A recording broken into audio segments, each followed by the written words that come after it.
50 ఏండ్లలో ఎన్నడూ లేనంత వాన పడింది. 2 రోజులు కంటిన్యూగా దంచుకొట్టింది. కామారెడ్డి, మెదక్ వణికిపోయాయి. ఇక ఉత్తర జిల్లాల్లోనూ అదే పరిస్థితి.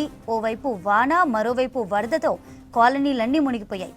జనం ప్రాణాలను అరచేతిలో పెట్టుకుని పుట్టకొకరు చెట్టుకొకరు చెల్లాచెదురయ్యారు. వరదలో చిక్కుకున్న వాళ్లను ప్రాణాలకు తెగించి కాపాడారు రెస్క్యూ సిబ్బంది. సహాయక చర్యల్లో ఎస్డీఆర్ఎఫ్, రెవెన్యూ, విద్యుత్, పోలీసులు, ఎన్డీఆర్ఎఫ్, ఎయిర్ ఫోర్స్, ఆర్మీ సిబ్బంది పాల్గొన్నారు. దాదాపు 2000 మందిని కాపాడారు. భారీ ప్రాణ నష్టం జరగకుండా పనిచేశారు. ప్రభుత్వం ముందస్తు హెచ్చరికలతో అధికార యంత్రాంగం అప్రమత్తమైంది. వరదలు, సహాయక చర్యలపై DGP Jitender, SDRF DG Nagireddy ఎప్పటికప్పుడు పర్యవేక్షించారు. ఎన్డీఆర్ఎఫ్, ఎస్డీఆర్ఎఫ్, ఇతర రెస్క్యూ టీంల సేవలకు సంబంధించి డీటెయిల్స్ అందించడానికి ధనరాజ్ లైవ్ లో ఉన్నారు. ధనరాజ్, వర్షాలు, వరద బాధిత ప్రాంతాల్లో రెస్క్యూ టీంల సేవలకు సంబంధించిన డీటెయిల్స్ ఏంటి? చంద్రిక, రాష్ట్రంలో చాలా వరకు భారీ వర్షాల కారణంగా చాలా జిల్లాలు ఎఫెక్టెడ్గా మారాయి. ముఖ్యంగా చూసినట్టయితే కామారెడ్డి, మెదక్ జిల్లాలలో చూసినట్టయితే ఈ 50 ఏళ్లలో ఎప్పుడూ కురవనటువంటి కుంభవృష్టితోటి వానలు చాలా వరకు కురవడంతో కూడా లోతట్టు ప్రాంతాలన్నీ కూడా ముంపుకు గురయ్యాయి. దాంతోపాటు వరదలు ఎక్కువగా రావడంతో కూడా కల్వర్టు తెగిపోయాయి. మరో చోట చెరువులు తెగిపోవడం జరిగింది.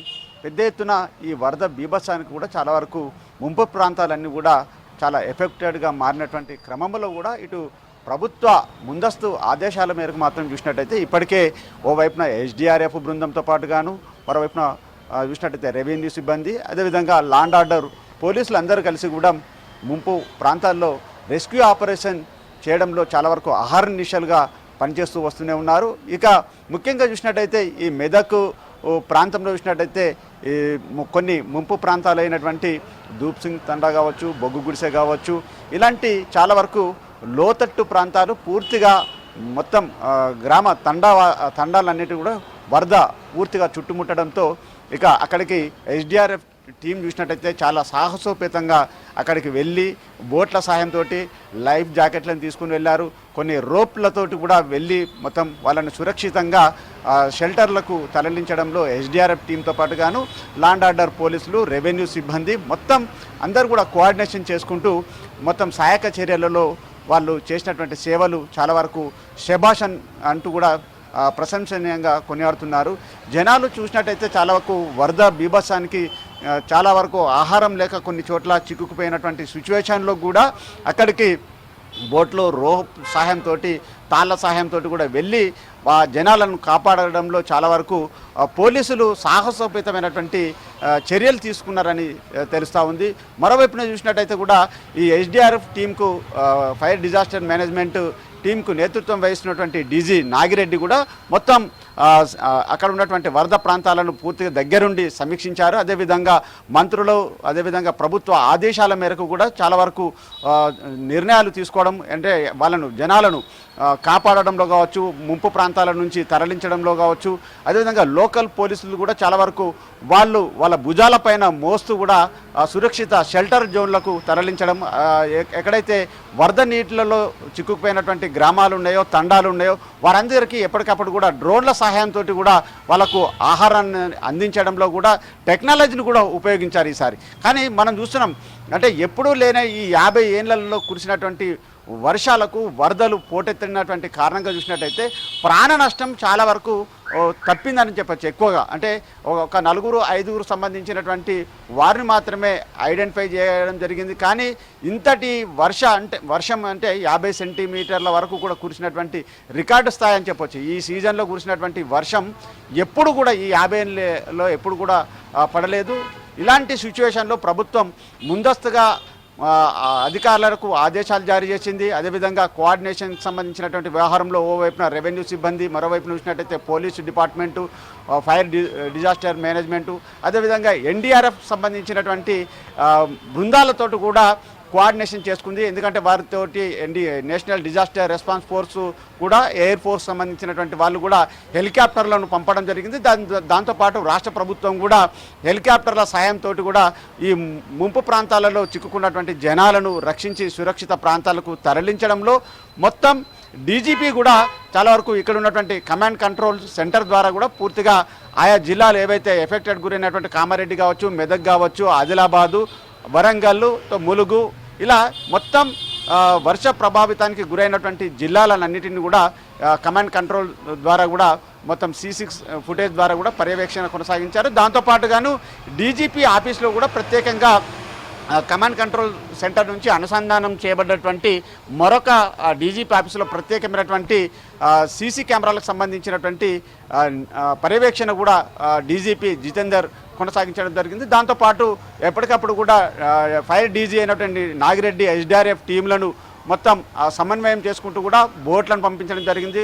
అవసరం మేరకు చూసినట్టయితే కూడా కొంతమంది పోలీస్ సిబ్బంది, ఫైర్ డిజాస్టర్ మేనేజ్మెంట్ కూడా చాలా వరకు వరద ప్రభావిత ప్రాంతాలను సాహసోపేతంగా వాళ్ళు దాటుకుంటూ వెళ్ళి ఆ జనాలను మొత్తం తీసుకురావడంలో చాలా వరకు ఒక అహర్నిశలు లేకుండా పనిచేశారు. వరదల్లో ఉంటూ మరోవైపున చూసినట్టయితే విద్యుత్ శాఖ కూడా చాలా వరకు ఎక్కడికక్కడ తెగిపడిపోయినటువంటి కరెంటు పోల్లు కావచ్చు, మొత్తం అంధకారంగా ఉన్నటువంటి సిచ్యువేషన్లో కరెంటును కూడా ఎప్పటికప్పుడు తొందరగా పునరుద్ధరించేందుకు కూడా కరెంటు విద్యుత్ శాఖ సిబ్బంది కూడా అహర్నిశలు వాళ్ళ పనులు చేస్తూ కూడా కరెంటును మళ్ళీ పునరుద్ధరించే కార్యక్రమం చేస్తున్నారు. మరోవైపున కామారెడ్డి, అదేవిధంగా నిర్మల్, మెదక్ జిల్లాలకు సంబంధించినటువంటి ఎస్పీలు కూడా మొత్తం ఎక్కడైతే వరద ముంపు ప్రాంతాలు ఉంటాయో వాళ్ళంతా కూడా అక్కడికి వెళ్ళి జనాలకు ధైర్యం చెప్తూ మరోవైపున చూసినట్టయితే సహాయక చర్యలను కూడా ముమ్మరం చేయడం జరుగుతూ ఉంది.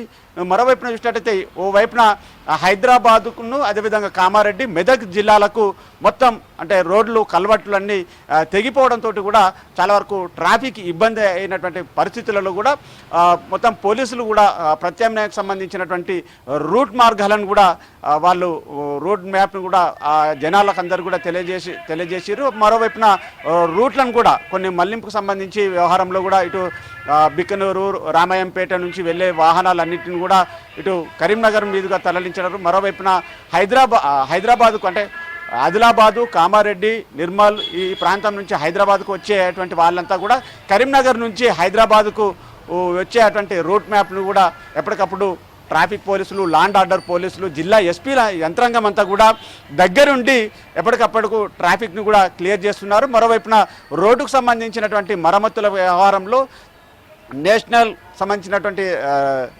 డిజాస్టర్ మేనేజ్మెంట్ కూడా ఎప్పటికప్పుడు రోడ్ రిపేర్లను చేస్తున్నారు. మరోవైపున చూసినట్టయితే ఎక్కడైతే రైల్వేకి సంబంధించినటువంటి ట్రాక్లు దెబ్బతిన్నాయో ఆ రైల్వే ట్రాక్ సంబంధించిన వ్యవహారంలో రైల్వే డిపార్ట్మెంట్ కూడా పూర్తిగా వాటి అన్నిటిని సరిచేస్తూ మళ్ళీ ట్రాక్లను అన్నిటిని కూడా రిపేర్ చేస్తూ మొత్తం పునరుద్ధరణ సంబంధించిన పనుల వ్యవహారంలో రాష్ట్ర ప్రభుత్వం ఎప్పటికప్పుడు సహాయక చర్యలను ముమ్మరం చేసింది.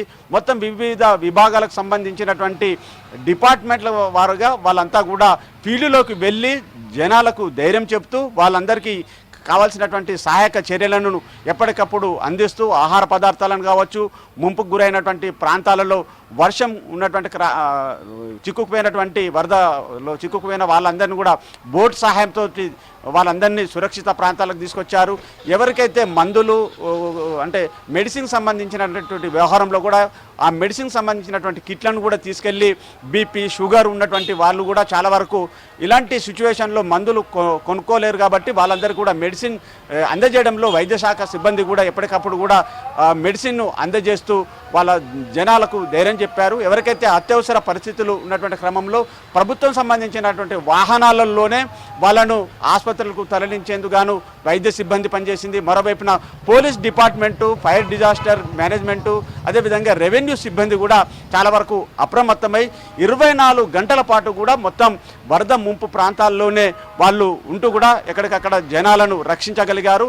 మొత్తం ఇలాంటి సహాయక చర్యలను కొనసాగించడంలో రాష్ట్ర ప్రభుత్వం ముందస్తుగానే ఆయా ప్రభుత్వ శాఖలకు సంబంధించినటువంటి అధికారులను ముందస్తుగా అలర్ట్ చేయడంతో కూడా ప్రాణ నష్టం చాలా వరకు భారీ ప్రాణ నష్టం నుంచి చాలా వరకు తప్పిందనేది తెలుస్తూ ఉంది. మరోవైపున చూసినట్టయితే ఇక్కడ నుంచి హైదరాబాద్ నుంచి చూసినట్టయితే డీజీపీ జితేందర్ మొత్తం 2000 మంది పోలీస్ సిబ్బంది, ఎస్డిఆర్ఎఫ్ మొత్తం బృందంతో కూడా సహాయక చర్యలను ముమ్మరం చేశారు. మరోవైపున హెలికాప్టర్ అవసరం ఉన్న మేరకు కూడా అక్కడ వరద ప్రభావిత ప్రాంతాలకు వెళ్ళి అక్కడ ఉన్నటువంటి జనాలను రక్షించగలిగారు. మొత్తం సిచ్యువేషన్ అంతా కంట్రోల్లోకి వచ్చేందుకు మరో 24 గంటలు పట్టే అవకాశం ఉందని ఓవైపున అధికార యంత్రాంగం తెలియజేస్తూ ఉంది. చంద్రిక.